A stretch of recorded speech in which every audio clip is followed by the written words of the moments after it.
મિત્રો નમસ્કાર। આજે એક નવા જ મુદ્દા સાથે આપની સમક્ષ હાજર થયો છું।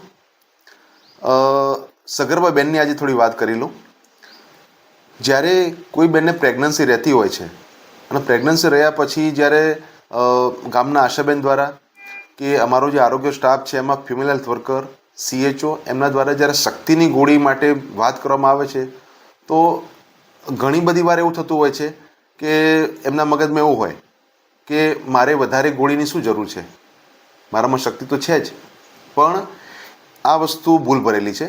એટલે કોઈપણ બેનને જ્યારે બી પ્રેગ્નન્સી રહે છે તો પ્રેગ્નન્સી રહ્યા પછી શરૂઆતના 3 મહિના ફોલિકની ગોળી એમને લેવાની હોય છે, જેથી બાળકના મગજનો વિકાસ સારો થાય અને બાળક તંદુરસ્ત આવે। શરૂઆતના 3 મહિના ફોલિકની ગોળી, 3 મહિના પૂરા થયા પછી ચોથા મહિનાથી જે આયર્ન ફોલિકની ગોળી છે, શક્તિની ગોળી જે બધા ઓળખતા હોય છે, એ સવાર સાંજ 2 ટાઈમ જે પ્રમાણે ગામના આશાબેન અને આપણે આરોગ્ય સ્ટાફમાં જે CHO છે, ફિમેલ હેલ્થ વર્કર છે, જે તમને સમજાવે એ પ્રમાણે ગોળી લેવાની છે। બીજું એની સાથે કેલ્શિયમની ગોળી એ બી સવાર સાંજ 2 ટાઈમ લેવાની છે।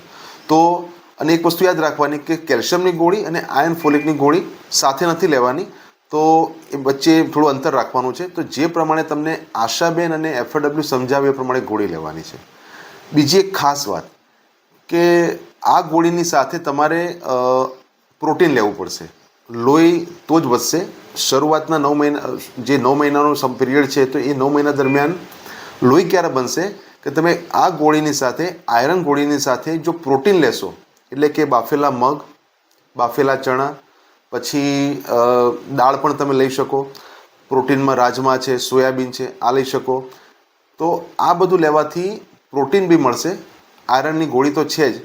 જો નિયમિત સમયસર આટલું દરેક સગર્ભાબેન લેશે તો હું આશા રાખું છું કે એ બેનમાં હિમોગ્લોબિન જ્યારે બેનની સુવાવડ થશે 9 મહિના આસપાસ, તો હું માનું છું કે એમનું હિમોગ્લોબિન ખૂબ સારું હશે અને એમને કોઈ ડિલિવરીમાં તકલીફ પણ નહીં પડે અને માતા અને બાળક બંને તંદુરસ્ત હશે।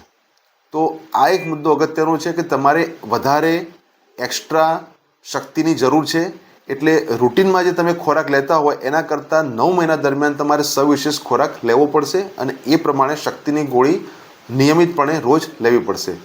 તો આટલું કરવાથી જો માતા અને બાળક તંદુરસ્ત રહેતા હોય તો આપણે શું કરવા ના કરીએ।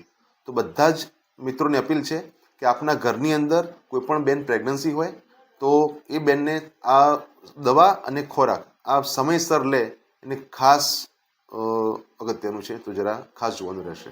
Thank you.